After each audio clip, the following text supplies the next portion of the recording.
Nah, sekarang kita masuk kepada bagian SACM, di mana SACM itu sangat direkomendasikan oleh ITIL. SACM itu sendiri adalah Service Asset and Configuration Management, di mana untuk pada tahap ini ada 7 tahapan yang harus dilakukan, dimulai dari tujuan, yaitu untuk melindungi integritas aset dan konfigurasinya.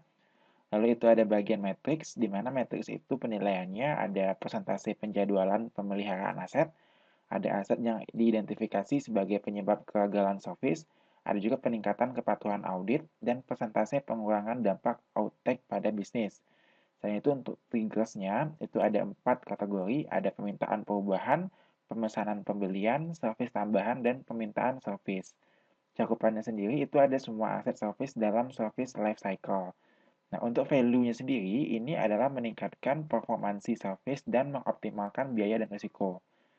Prosesnya itu ada 4 bagian, yang dimana dibagi-bagi lagi berdasarkan kegunaan masing-masing. Seperti untuk manajemen dan perencanaan itu digunakan untuk membuat perencanaan, manajemen, dan konfigurasi.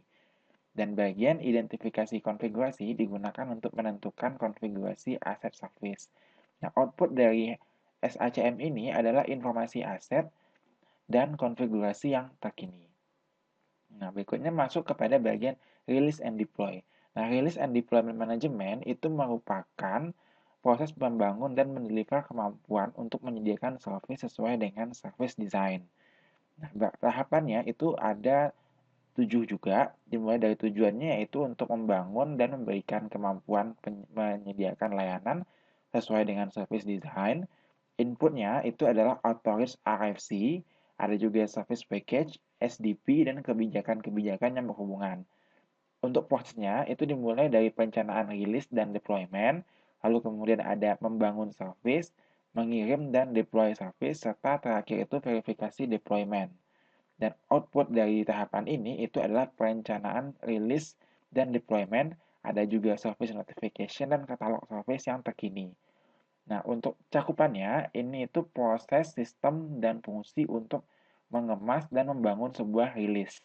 Dengan value-nya itu adalah mewujudkan perubahan yang cepat, jaminan bahwa user dan mampu menggunakan now atau change service yang telah dibuat, dan konsistensi penerapan perubahan.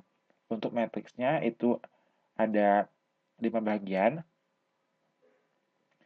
ada jumlah perubahan yang sesuai dengan kebutuhan customer, dan berkurangnya ketidaksesuaian hasil audit konfigurasi dengan sebenarnya, ada resource dan biaya yang berkurang, lalu kepuasan customer dan user meningkat, dan perbedaan performansi yang dibutuhkan dengan yang sebenarnya.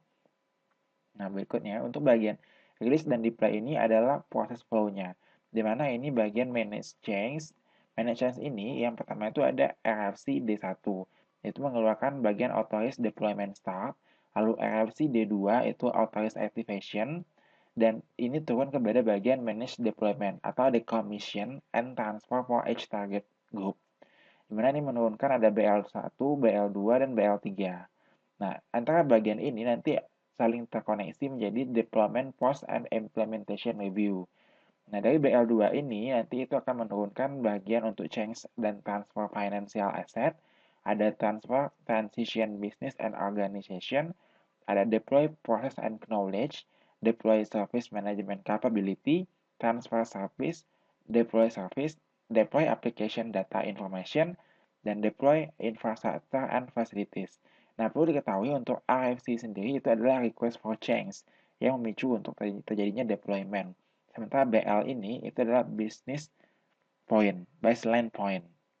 Nah, ini untuk dokumennya nanti sendiri itu akan menghasilkan decommission, retire and redeploy service asset, ada test development, redlines and activate the service, ada review and close deployment, ada remediate atau backup release. Nah, pada bagian ini juga dikeluarkan nanti ada plan and prepare for deployment dan asset redlines of the target group.